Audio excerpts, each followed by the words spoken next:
सभी को नमस्कार। स्पेशल एजुकेशन यूट्यूब चैनल में सभी का हार्दिक स्वागत है। तो आप देख रहे हैं स्क्रीन पे स्पेशल एजुकेशन यूट्यूब चैनल के माध्यम से बहुत ही अच्छी खबर। केंद्रीय कर्मचारियों की पेंशन के बदले नियम जारी हुआ नोटिफिकेशन। केंद्र सरकार ने अपने अधीन काम करने वाले केंद्रीय कर्मचारियों के लिए नेशनल पेंशन सिस्टम में अंशदान से संबंधित नई गाइडलाइन जारी की है, जिससे जान लेना कर्मचारियों के लिए बेहद ज़रूरी है। केंद्रीय कर्मचारियों के लिए जरूरी खबर। दरअसल केंद्र सरकार की ओर से नेशनल पेंशन सिस्टम में कंट्रीब्यूशन से जुड़े कुछ नए दिशा निर्देश जारी किए गए हैं। नए नए नियमों के मुताबिक पहले की तरह कर्मचारियों को हर महीने अपनी सैलरी का 10% हिस्सा नेशनल पेंशन सिस्टम में जमा करने की बात कही गई है, जिसमें किसी तरह का बदलाव नहीं है।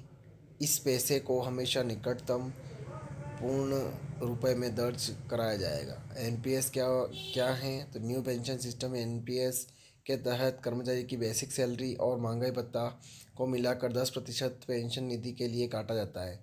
इसके अलावा बेसिक सैलरी का 14% योगदान सरकार करती है। New pension system share market से लिंक्ड है, जिसका सीधा सा मतलब है कि सरकारी कर्मचारी की पेंशन सीधे बाजार के उतार चढ़ाव पर डिपेंड करती है। रिटायरमेंट पर पेंशन प्राप्त करने के लिए एनपीएस का 40% एन्युटी में निवेश किया जाना चाहिए। एनपीएस में रिटायरमेंट के बाद गारंटीड पेंशन की पेशकश नहीं की जाती है, जिसको लेकर सरकार कर्मचारियों का विरोध लंबे समय से चला आ रहा है। प्रोबेशन पर काम करने वाले कर्मचारियों के लिए कंट्रीब्यूशन जरूरी।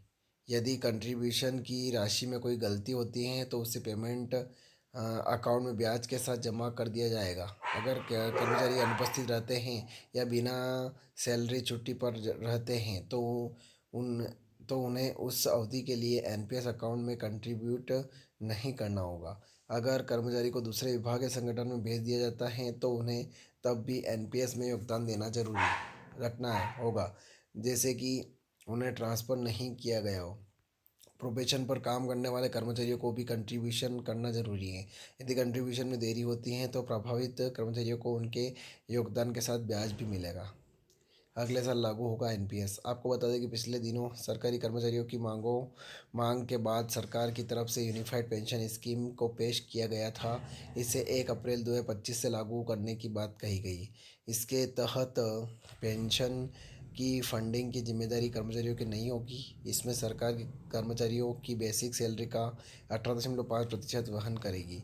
गारंटीड पेंशन स्कीम के नाते इसमें कम से कम 10 साल की नौकरी करने वाले कर्मचारी न्यूनतम 10,000 रुपये पेंशन पाने के हकदार होंगे। ग्रेजुएटी के अलावा यूपीएस में रिटायरमेंट के समय एक मुश्त पैसा मिलता है।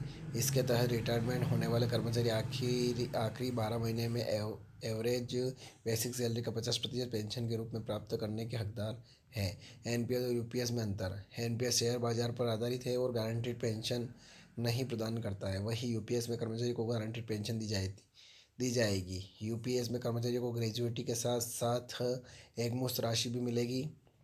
रिटायरमेंट के बाद कर्मचारी को उसकी सैलरी का एक निश्चित प्रतिशत पेंशन के रूप में प्राप्त होगा, जिससे उसका भविष्य सुरक्षित रहेगा। तो ये खबर थी। ज़्यादा से ज़्यादा शेयर करें, लाइक करें, कमेंट करें आपको खबर कैसी लगी।